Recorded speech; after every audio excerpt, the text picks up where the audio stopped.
I was building agents before it was trendy, and I want to explain it to you what these AI agents are because there is a lot of confusion and misunderstanding around them.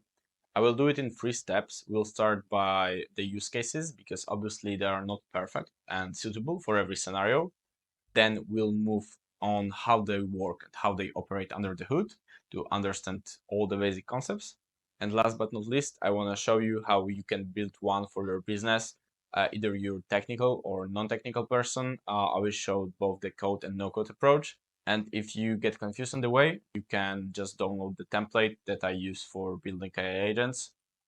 First things first, I want you to understand that we've got a human employee. We've got the human employee here, and he wants to achieve his goal. And we've got a robot, which is our AI agent here, and he also aims to achieve the same goal. The goal in this process is the same. The difference is who performs it and how it performs it. So let's go into details. So let's start with understanding the whole process behind it.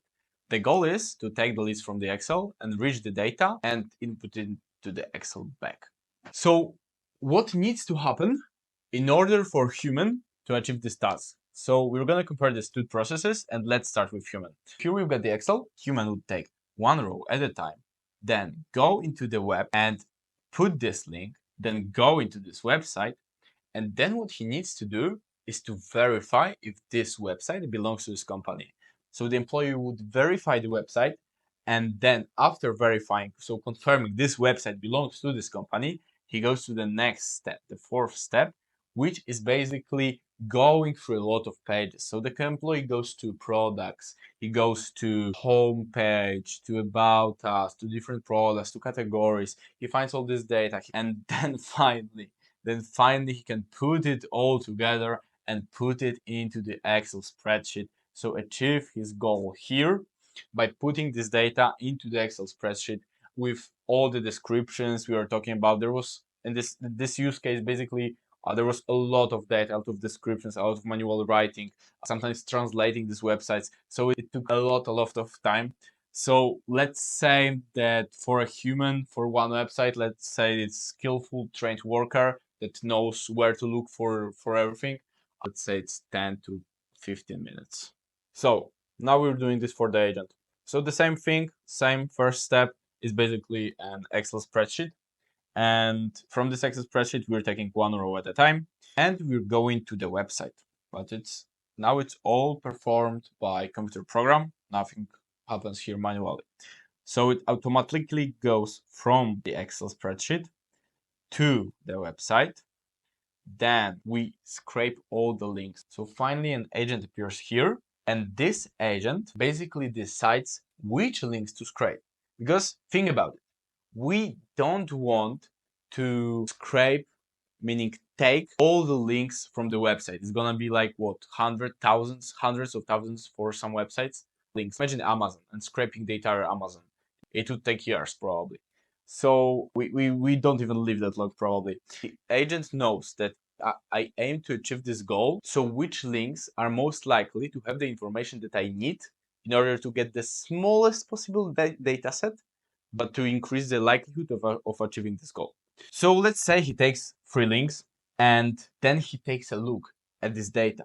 So we have an agent here. Again, we have an agent here after scraping this link. He has all this data now. And then he has some criteria. And based on this criteria, this agent has to decide, is this data enough for me to put into this Excel spreadsheet and achieve my goal, or it is not? So let's say it decides it's not.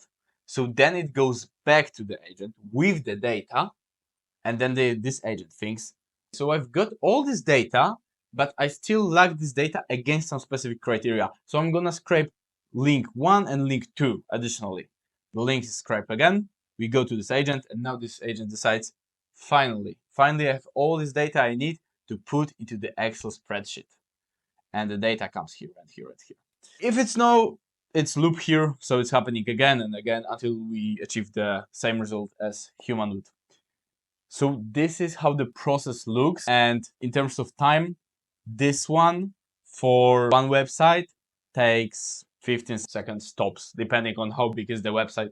and how complex is the data, but let's say 15 seconds for one. So we went from 15 minutes to 15 seconds.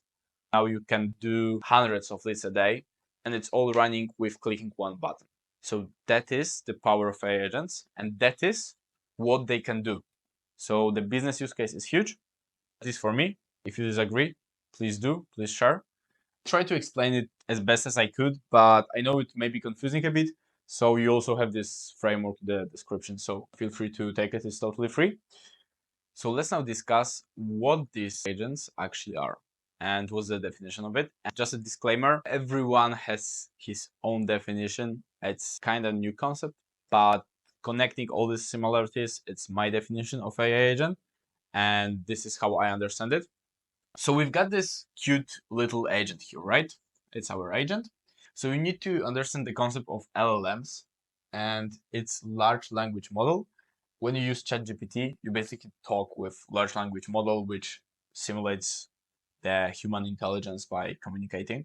So coming back to the early days of ChatGPT, you just had a chat, you had nothing else, right? It was just the exchange of information. As you would talk to other human, and you would basically say hi, he would say hello. And that was basically chatting with an LLM, not yet an agent. So when the LLM becomes an agent is when we give this LLM tools. And what these tools are, I will try to explain it to you based on ChatGPT example. So let's say we've got ChatGPT and it was just a chat, right? So now it has web search. So now ChatGPT has web search, right? If you click on this button, then you can search the web and ask ChatGPT a question. So what it does is understand under the hood, it understands the prompt, the question you ask him, and he knows he has this tool. I have web search, great. The user asked me for the current weather, so I'm gonna go to the web, find out the current weather, take the current weather, and then give you a response formatted as the user requested. Now, ChatGPT also have scheduling. So it's another tool, which I don't want to write because it's too long. So we've got scheduling, another tool, right? So now we can say to the LLM, to ChatGPT, hi, please remind me of tomorrow's meeting. He's gonna understand it, go to this tool, schedule it. He will get a confirmation it's scheduled, and then the AI agent knows it's scheduled. So he gives you a happy human, a response, because now you will remember about your meeting. And that is all what an AI agent is. It's an LLM equipped with a set of tools that can perform actions. Why it's so powerful? Because with these tools, we can give an LLM access to data through APIs, through different functionalities. We give it access to the internet, to the scheduling, to everything. So this is essentially an AI agent. So now let's talk how you actually build an AI agent, at least for a thinking point of view. We're not gonna do a guide here on how I build them. If you want to see it, just drop a comment. But we're gonna go through steps how you should approach it. And my belief, AI agents are basically a tool to solve a problem. You need to understand that AI itself has no value. AI has no value. But when you apply it to solving business problems, then when it becomes valuable, if it saves money for your customer or it makes money, it's basically correlated. But so going from business point of view, we need to identify the problem that the agent would solve. The first step would be the problem. As an example I showed you before, the customer came to us because he had a problem. He had a pain point that he knew he could solve it with AI. So you need to identify the problem. What I used to do was free AI audits. So I basically went to the company and I asked all the questions about their business. I would ask what was the process, like how this employee works. You need to get into the nitty gritty. You need to know every process, every step that is happening in the organization. So it takes some time. And that's why you need to consider if you can afford to do it for free. But you need to know if an employee copies data from point A to point B, you need to know it. You need to know every detail. And then based on it, you can find the bottlenecks, find the problems. So once we identified the problem, we're gonna have to go to solving it by building the agent, right? So point number 2 is build. So we've got to build it. And now depends on the use case. The one example that I showed you, it was custom coded because it involved a lot of data manipulation coming from sources and stuff. So it was easier and faster to do it the coding way. You can do simpler agents in a no-code way. So going to building, you will have to decide if you want to approach it custom coded way or non-custom code or non-custom coded, meaning no code, low code solutions. The thing is, low code and no code, you can push it at to some point, but it has its limitations. So if you need to be very flexible, custom coded solution is probably a better way to do it. If you need some demo, and no code is perfectly fine, or low code like NAN or Make or some different automations platforms. We use it to build some prototypes to see if something's working. But it really depends on the use case and if you're like a techie or not techie person. That's first thing you have to do. And once you find out all the details, you know the problem, every step, then you have to write it down. So now, very important step, third step is actually testing this agent. Testing, right? Why test, right? Testing is extremely vital. Why is that? Because the thing is, the human will interact with your agent in so many ways you wouldn't think of. In so many ways, you as a developer, as a person that is building this agent, you are using it your own way, and your customer will use it in his way. So you're gonna test, you're gonna iterate to tailor it to the needs of the customer, because in the end, it's the use case for customer. And the thing with AI is that it's very non-deterministic. If you have an app and you have a button, you click a button and you know what will happen after clicking on this button.